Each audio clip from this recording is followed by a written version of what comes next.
insights and strategies from Curaçao's gambling market.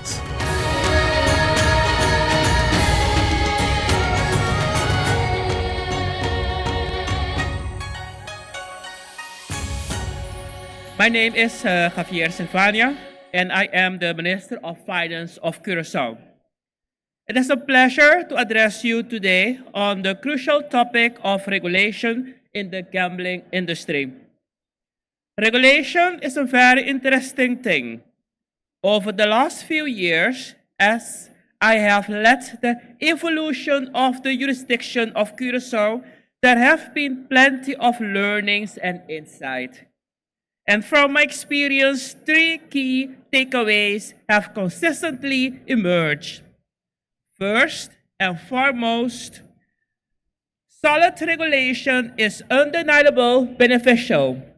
Time and time again, we have seen that well-crafted law creates a fair market, ensure accountability, and protect the most vulnerable. They lay the groundwork for a stable and trustworthy industry, fostering an environment where responsible operators can thrive.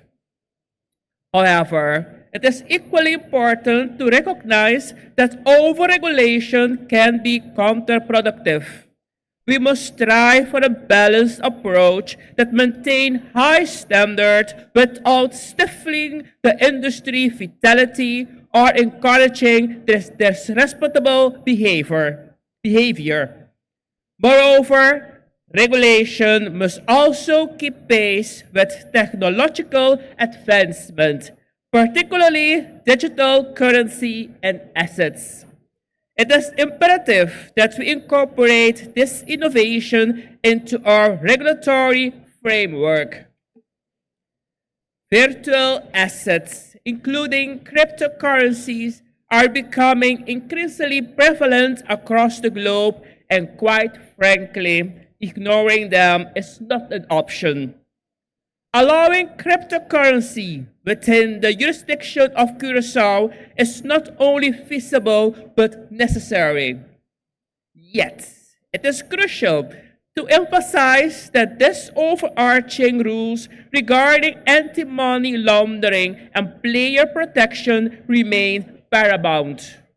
We believe cryptocurrency should be treated as just another currency option available to the players, and despite their technological difference from fiat money, the regulation on AML must prevail.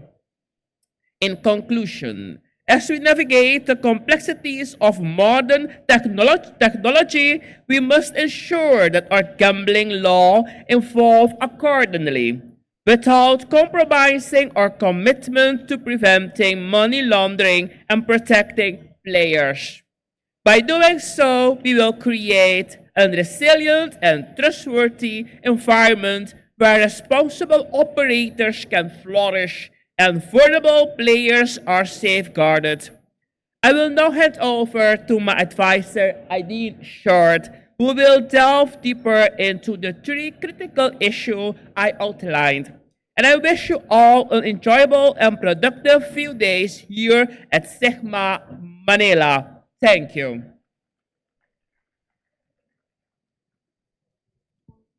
Good morning. Thank you, Minister. Thank you for that.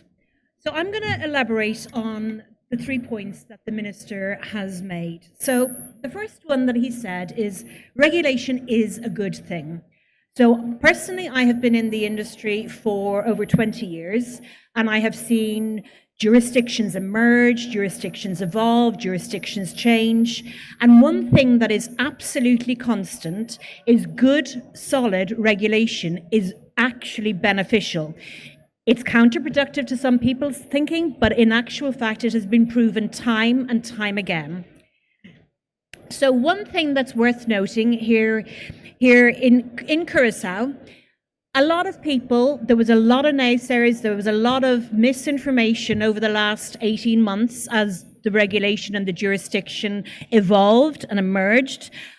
But what was really interesting and what is absolutely fundamental to the jurisdiction of Curaçao going forward is what we have seen since we opened the portal and started accepting applications.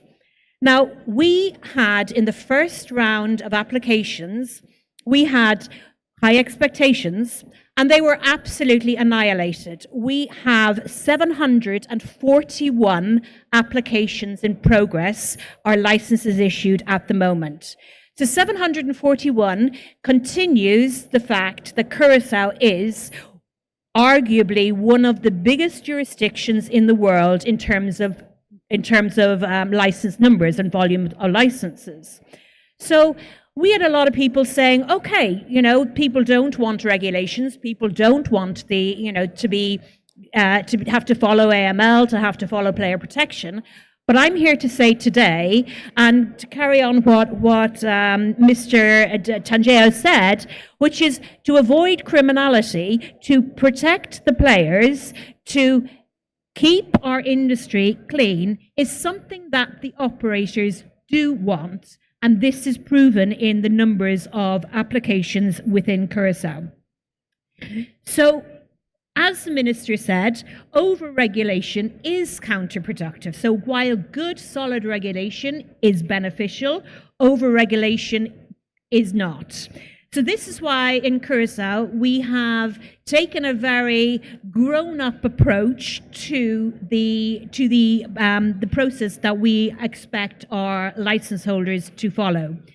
So we have, for instance, we have asked, and there's minimum standards, but what we want within our license holders is that their policies and procedures with regard to AML, with regard to player protection or responsible gaming, reflect the markets and the player types that they are operating in. So we're not looking to prescribe high onerous levels of AML. Instead, we want appropriate AML levels for each market. And each license holder must justify and prove to us, and we must accept them at what levels that they are conducting themselves in. So we anticipate that there will be, while there's a minimum, that there will be higher levels of AML and responsible gaming depending on the player type and the markets.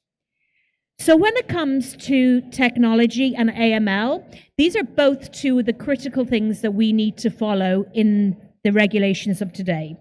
So first of all, it's worth noting that gaming and gambling has always been at the forefront of technology adoption, more than many, many other industries. However, by the same token, in any situation, regulation is always catching up with the technology. So when you regulate, as we have done, you need to be future-proof. So one of the things that we have, that the Minister has mentioned, is cryptocurrencies. So in Curaçao, cryptocurrencies are permitted, but AML and responsible gamings are paramount. So we treat cryptocurrency as another currency. But the rules are that your AML must reflect the business. So the advantages of cryptocurrencies are generally perceived to be and known to be, first of all, enhanced security, you have anonymity, you have efficiency, and you have accessibility. So let me just go back and talk about those. So enhanced security is things like you don't have to put in your bank details, which for many people is very important. Things like the anonymity for many people is very important. And accessibility, you take the amount of people that are unbanked in the world, it's 1.5 billion at the moment.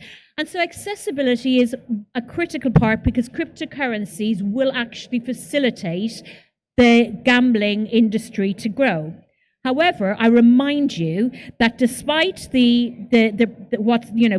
security and especially the anonymity, the AML must prevail. So you still have the guidelines and the policies and procedures, and they are more important than the currency. So for us, cryptocurrency is simply another currency, but your policies and procedures must take priority. The downside of cryptocurrencies are generally known to be certainly the volatility and the regulatory challenges and adoption. So the volatility does mean that there is an element of financial risk more than just the standard gambling. But again, this is where player protection comes in, and this is where the policies and procedures of companies and license holders that are using cryptocurrency, we need and we expect their policies and procedures in terms of player protection to reflect the fact that people are using cryptocurrency. In addition, you have the regulatory challenges and you've got lack of uniformity, but that's just not to say that this will evolve. As I said, we can't unring the bell of where cryptocurrency is going. We have to, as the minister said, can't ignore it, we have to accommodate it. And so this is where I think it's very, very important that we future-proof our regulations, and it is something that Curaçao has been absolutely adamant about doing and has spent a lot of time and a lot of effort getting right in conjunction and collaboration with payment processors, with operators, with suppliers, with all sorts of stakeholders in the industry, because it's really critical that the gaming industry, as we regulate, is a good thing, not over-regulated. It protects the players. It maintains international standards of AML while still recognizing that technology and cryptocurrencies are an absolutely unfettered part of where this industry is going. I thank you very much.